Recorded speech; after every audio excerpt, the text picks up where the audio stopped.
Hey, so I'm back here with the 1969 Camaro. You can see I've got it all taped up. I've got it down to metal in a lot of the areas. I don't have the front bumper done and one spot on the rear bumper, but I'm gonna go ahead and epoxy prime the open metal that you can see just to stop surface rust from appearing. So I'm gonna use some different cleaners that I'll show you. I already used this soap right here. It has no waxes or anything in it. I use some Purple Power as well. I washed the car. It's 100% dry now. And now I'm gonna wipe it with a like a wax remover that helps get any greases off of it. After I do that, I'll use these tack cloths to get the rest of the lint off. And then we're gonna go ahead and get to it and start spraying the epoxy primer. As you can see, here's the epoxy primer I'm gonna use. It's a PPG brand.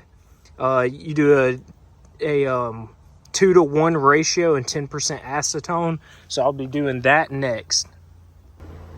This is the small compressor setup I'll be using. It's a 30-gallon, 2 horsepower, but it should be enough for what I'm doing in here. I'm not a professional, so I'm not gonna, use something any bigger. I got to go all the way from down there. So you see I got a 10 gauge extension cord going up here, 25-foot hose, high flow adapters on it.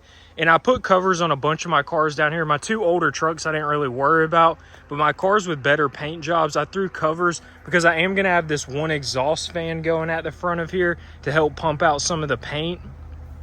And that stuff can float kind of far, so I didn't want the overspray landing on my cars down there. You can see I don't have a ton of space in here, but it's going to be enough for once I'm with the paint gun to just be 8 inches away from the panel. We're down to metal. You can see I'm using this Harbor Freight gun. I soaked that in water for about 2 or 3 hours. Soap, just plain soap water.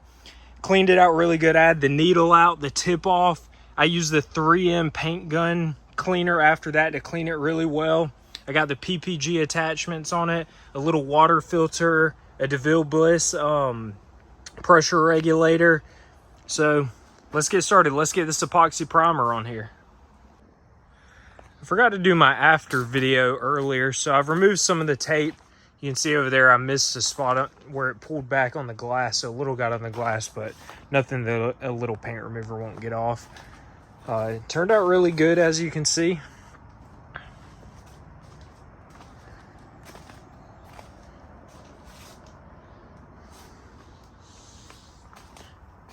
The only issue I did have was with the little water separator on the paint gun. It has like a little plastic piece where it fits to the gun, and it actually kept like dripping water. Had a little bit of an air leak, and you could tell right where the air leak, I guess the water, instead of it going into the filter, it was dripping out of that. So like 2 times I saw drops like land on the panel, but luckily it was after I'd already sprayed it, and this stuff dried pretty fast. So no complaints on how it sprayed. The gun worked really well. Everything covered with what I did. And next step, we're gonna do some body filling work. Over this, we'll scuff this with a red Scotch-Brite pad. We have the Rage Ultra body filler.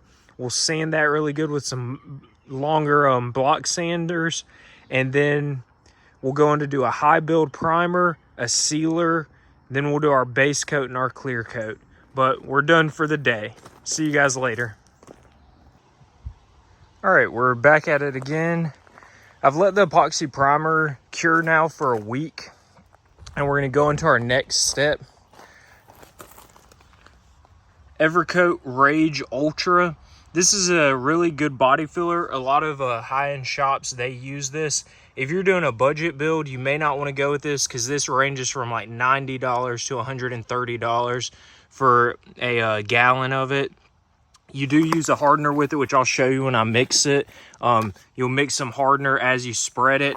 I have this little plastic container. Some people mix it on cardboard, but they say it like absorbs into the cardboard, and then you could also pull up cardboard. So it's best to mix it on plastic. So I'm going to use this. I was going to throw this away, but I'm just going to use it as like a mixing surface for the filler today. And then when I'm done, I'll just throw it away today because it's just an old Tupperware container that I was going to throw away. So I'll get to spreading it on some of the places that the body is not perfectly straight. After it dries, then we'll sand it. Then we'll move to our high build primer.